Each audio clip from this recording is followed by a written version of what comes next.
ഏവർക്കും റിവ്യൂ മീഡിയയിലേക്ക് സ്വാഗതം. നിങ്ങൾ കണ്ടിരിക്കേണ്ട ഏറ്റവും മികച്ച 10 കൊറിയൻ കോമഡി സിനിമകളുമായിട്ടാണ് ഞാൻ ഇന്ന് വന്നിരിക്കുന്നത്. ഈ 10 സിനിമകളും നമ്മുടെ ടെലിഗ്രാം ചാനലിൽ ലഭിക്കുന്നതായിരിക്കും.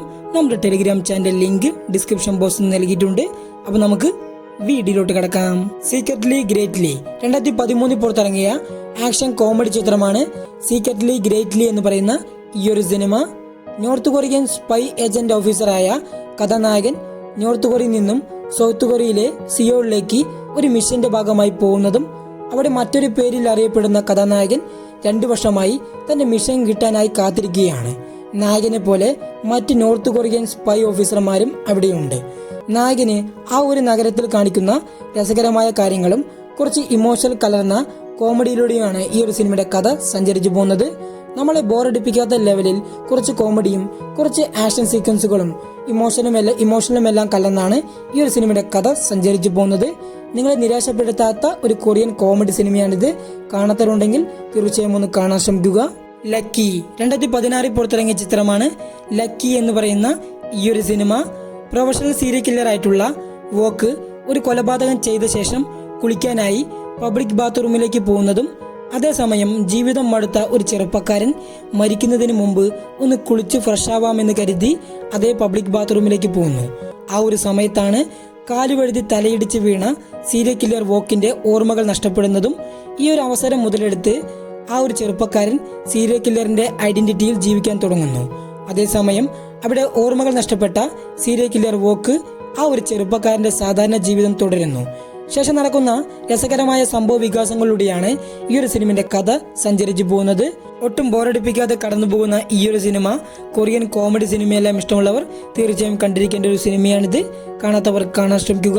ഓക്കെ മേഡം 2020 പുറത്തിറങ്ങിയ ആക്ഷൻ കോമഡി ചിത്രമാണ് ഓക്കെ മേഡം എന്ന് പറയുന്ന ഈ ഒരു സിനിമ. ഒരു സാധാരണ ജീവിതം നയിക്കുന്ന ആളാണ് നമ്മുടെ കഥാനായകൻ. നായകന് ഒരു ഭാര്യയും ഒരു മോളുമുണ്ട്. ഇവർക്ക് ഹവായ് എന്ന് പറയുന്ന സ്ഥലത്തേക്ക് ഫ്രീ ആയിട്ട് ട്രിപ്പിന് പോകാനുള്ള ഒരു ഓഫർ ലഭിക്കുന്നു. അങ്ങനെ ട്രിപ്പിന് പോകാനായി ആദ്യമായി ഫ്ലൈറ്റിൽ കയറുന്ന നായകന്റെ കുടുംബം ആ ഒരു ഫ്ലൈറ്റിൽ നേരിടേണ്ടി വരുന്ന പ്രശ്നങ്ങളും അതിലൂടെ നടക്കുന്ന രസകരമായ സംഭവ വികാസങ്ങളിലൂടെയാണ് ഈ ഒരു സിനിമയുടെ കഥ സഞ്ചരിച്ചു പോകുന്നത്. ആക്ഷനും കോമഡിയും കുറച്ചൊക്കെ ത്രില്ലെല്ലാം അടുപ്പിച്ചാണ് ഈ ഒരു സിനിമ കടന്നു പോകുന്നത്. കൊറിയൻ കോമഡി സിനിമകളിൽ ഡീസന്റ് ആയിട്ടുള്ളൊരു എന്റർടൈൻമെന്റ് സിനിമയാണിത്. കാണാത്തവരുണ്ടെങ്കിൽ തീർച്ചയായും ഒന്ന് കാണാൻ ശ്രമിക്കുക. ബേബി ആൻഡ് മീ 2008 പുറത്തിറങ്ങിയ ചിത്രമാണ് ബേബി ആൻഡ് മീ എന്ന് പറയുന്ന ഈ ഒരു സിനിമ. കോളേജ് സ്റ്റുഡന്റ് ആയിട്ടുള്ള കഥാനായകന്റെ മാതാപിതാക്കൾ മറ്റൊരു സ്ഥലത്തേക്ക് ട്രിപ്പിന് പോയ സമയത്ത് സാധനങ്ങളെല്ലാം മേടിക്കാനായി പോയ കഥാനായകൻ സൂപ്പർ മാർക്കറ്റിൽ നിന്നും ഒരു കുട്ടിയെ കിട്ടുന്നതും ശേഷം നടക്കുന്ന രസകരമായ സംഭവങ്ങളിലൂടെയാണ് ഈ ഒരു സിനിമയുടെ കഥ സഞ്ചരിക്കുന്നത്. നമ്മൾ ഏതൊക്കെയോ സിനിമകളിൽ കണ്ടുപഴകിയ സ്റ്റോറി പോലെ ഈ ഒരു സിനിമയുടെ കഥ കേട്ടാൽ തോന്നിപ്പോകും. എന്നാൽ അവതരിപ്പിച്ച വിധവും കോമഡിയെല്ലാം തന്നെ നമ്മളെ ഒട്ടും ബോറടിപ്പിക്കാത്ത ലെവലിലാണ് കടന്നു പോകുന്നത്. കൊറിയൻ കോമഡി സിനിമകളിൽ ഒരു പക്ക എന്റർടൈൻമെന്റ് മൂഡിലാണ് ഈ ഒരു സിനിമ കടന്നു പോകുന്നത്. നിങ്ങൾക്ക് കൊറിയൻ കോമഡി സിനിമയെല്ലാം ഇഷ്ടമുള്ളവരാണെങ്കിൽ ഈ ഒരു സിനിമ നിങ്ങൾ കണ്ടിട്ടില്ലെങ്കിൽ നിങ്ങളെ നിരാശപ്പെടുത്താത്ത ഒരു കോമഡി സിനിമയാണിത്. കാണാത്തവർ കാണാൻ ശ്രമിക്കുക. ദി ഡൂഡ് ഇൻ മീ 2019 പുറത്തിറങ്ങിയ ഫാന്റസി കോമഡി ചിത്രമാണ് ദി ഡൂഡ് ഇൻ മീ എന്ന് പറയുന്ന ഈ ഒരു സിനിമ. വലിയ ഗാങ്സ്റ്റർ തലവനായിട്ടുള്ള കഥാനായകനും പേടിത്തൊണ്ടനായ ഒരു സ്കൂൾ വിദ്യാർത്ഥിയും തമ്മിൽ കണ്ടുമുട്ടുന്ന സംഭവ സ്ഥലത്ത് വെച്ച് ഗാങ്സ്റ്ററിന് ഒരു ആക്സിഡന്റ് സംഭവിക്കുന്നതും കോമാ സ്റ്റേജിലേക്ക് പോയ ഗാങ്സ്റ്റർ തലവന്റെ ആത്മാവ് പേടിത്തൊണ്ടനായ ആ ഒരു സ്കൂൾ വിദ്യാർത്ഥിയുടെ ശരീരത്തിലേക്ക് കയറുന്നതും ശേഷം ഗാങ്സ്റ്ററിന്റെ പഴയ കാമുകിയെ കാണാനിടയാവുന്നതും കാമുകിയിൽ തനിക്ക് കുഞ്ഞുണ്ടെന്ന് മനസ്സിലാക്കുകയും ചെയ്യുന്നു. സ്കൂൾ വിദ്യാർത്ഥിയുടെ ശരീരമുള്ള ഗാങ്സ്റ്റർ താൻ ആരാണെന്ന് പറയാൻ ശ്രമിക്കുന്നതും തന്റെ യഥാർത്ഥ ശരീരത്തിലേക്ക് എങ്ങനെ തിരിച്ചു പോകുമെന്നും അതിനിടയിൽ നടക്കുന്ന മറ്റു ചില രസകരമായ സംഭവങ്ങളിലൂടെയാണ് ഈ ഒരു സിനിമയുടെ കഥ സഞ്ചരിച്ചു പോകുന്നത്. ഫാന്റസി കലർന്ന ഈ ഒരു സിനിമയിൽ കോമഡിയിലുപരി മികച്ച ആക്ഷൻ സീക്വൻസുകളും ഉൾപ്പെടുത്തിയിട്ടുണ്ട്. പക്ക എന്റർടൈൻമെന്റ് മൂഡിൽ പോകുന്ന ഈ ഒരു സിനിമ നിങ്ങൾ കണ്ടിട്ടില്ലെങ്കിൽ തീർച്ചയായും ഒന്ന് കാണാൻ ശ്രമിക്കുക. മിഷൻ പോസിബിൾ 2021 പുറത്തിറങ്ങിയ ആക്ഷൻ കോമഡി ചിത്രമാണ് മിഷൻ പോസിബിൾ എന്ന് പറയുന്ന ഈ ഒരു സിനിമ. ചൈനയിൽ നിന്നും കൊറിയയിലേക്ക് വെപ്പൺസുകൾ ആയുധങ്ങൾ കടത്തിയ ആളുകളെ കണ്ടെത്താനായി ചൈനീസ് ഗവൺമെന്റ് സീക്രട്ട് ഏജന്റ് ആയിട്ടുള്ള നമ്മുടെ കഥാനായികയെ ഈ ഒരു മിഷൻ ഏൽപ്പിക്കുന്നു. ശേഷം കൊറിയയിലെത്തിയ നമ്മുടെ കഥാനായിക അവിടുത്തെ പ്രൈവറ്റ് ഡിറ്റക്റ്റീവ് ആയിട്ടുള്ള നമ്മുടെ കഥാനായകനെ കൂടെ ചേർത്തുകൊണ്ട് ആയുധ കടത്തുകാരെ കണ്ടെത്താൻ ശ്രമിക്കുന്നതിലൂടെയാണ് ഈ ഒരു സിനിമയുടെ കഥ സഞ്ചരിച്ചു പോകുന്നത്. കഥാനായകനും നായികയ്ക്കുമിടയിൽ നടക്കുന്ന കുറച്ച് രസകരമായ കോമഡിയും കള്ളക്കടത്തുകാരെ കണ്ടെത്തുന്നതിനിടയിൽ നടക്കുന്ന ആക്ഷൻ സീക്വൻസുകളും ത്രില്ലെല്ലാം അടുപ്പിച്ചുകൊണ്ടാണ് ഈ ഒരു സിനിമ സഞ്ചരിച്ചു പോകുന്നത്. നമ്മളെ ഒട്ടും നിരാശപ്പെടുത്താത്ത ഒരു കൊറിയൻ കോമഡി ആക്ഷൻ സിനിമ കൂടിയാണിത്. കാണാത്തവരാണെങ്കിൽ തീർച്ചയായും ഒന്ന് കാണാൻ ശ്രമിക്കുക. മിസ് ഗ്രാനി 2014 പുറത്തിറങ്ങിയ ചിത്രമാണ് മിസ് ഗ്രാനി എന്ന് പറയുന്ന ഈ ഒരു സിനിമ.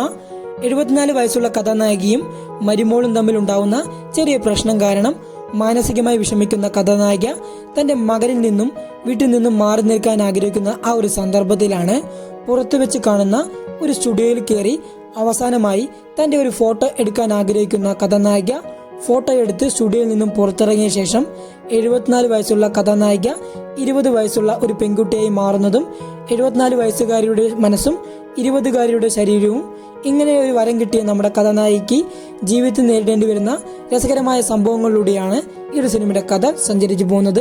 സമന്ത അഭിനയിച്ചിട്ടുള്ള ഓ ബേബി എന്ന് പറയുന്ന തെലുങ്ക് സിനിമയിലും ഇതേ കഥയാണ് ഉള്ളത്. നിങ്ങളെ ചിരിപ്പിച്ചുകൊണ്ട് എൻജോയ് ചെയ്ത് കണ്ടിരിക്കാവുന്ന ഒരു അടിപൊളി കൊറിയൻ കോമഡി സിനിമയാണിത്. കാണാത്തവരുണ്ടെങ്കിൽ തീർച്ചയായും ഒന്ന് കാണാൻ ശ്രമിക്കുക. ഹലോ ഗോസ്റ്റ് 2010 പുറത്തിറങ്ങിയ കോമഡി ഡ്രാമ ചിത്രമാണ് ഹലോ ഗോസ്റ്റ് എന്ന് പറയുന്ന ഈ ഒരു സിനിമ. ചെറുപ്പക്കാരനായിട്ടുള്ള കഥാനായകൻ സാങ്മാൻ ജീവിതം മടുത്ത് തനിക്ക് ആരുമില്ല എന്ന തോന്നൽ വരികയും ആത്മഹത്യ ചെയ്യാനായി പല വഴികളും ശ്രമിക്കുന്നുണ്ടെങ്കിലും അതെല്ലാം പരാജയപ്പെടുന്നു. അങ്ങനെ ഒരു ആത്മഹത്യാ ശ്രമത്തിനിടയിൽ രക്ഷപ്പെട്ടുകൊണ്ട് ഹോസ്പിറ്റലാവുന്നതും കണ്ണു തുറന്ന കഥാനായകന് മരിച്ചുപോയ 4 പേരെ കാണാനുള്ള ഒരു വരം ലഭിക്കുന്നു. ശേഷം നായകന്റെ വീട്ടിലേക്ക് വരുന്നതും പിന്നീട് നടക്കുന്ന സംഭവ വികാസങ്ങളിലൂടെയാണ് ഈ ഒരു സിനിമയുടെ കഥ സഞ്ചരിച്ചു പോകുന്നത്. കോമഡി, ലവ്, ഇമോഷൻ എല്ലാം കലർന്ന് എൻജോയ് ചെയ്ത് കണ്ടിരിക്കാൻ പറ്റിയ ഒരു കൊറിയൻ കോമഡി സിനിമയാണിത്. കാണാത്തവരുണ്ടെങ്കിൽ തീർച്ചയായും ഒന്ന് കാണാൻ ശ്രമിക്കുക. മിഡ്നൈറ്റ് റണ്ണേഴ്സ് 2017 പുറത്തിറങ്ങിയ ആക്ഷൻ കോമഡി ചിത്രമാണ് മിഡ്നൈറ്റ് റണ്ണേഴ്സ് എന്ന് പറയുന്ന ഈ ഒരു സിനിമ. കൊറിയൻ നാഷണൽ പോലീസ് യൂണിവേഴ്സിറ്റിയിൽ ട്രെയിനിങ്ങിനെത്തിയ 2 യുവാക്കൾ ഇവർ ട്രെയിനിങ്ങിനിടെ കണ്ടുമുട്ടുന്നതും പരിചയപ്പെടുന്നതും ബെസ്റ്റ് ഫ്രണ്ട്സ് ആവുകയും ചെയ്യുന്നു.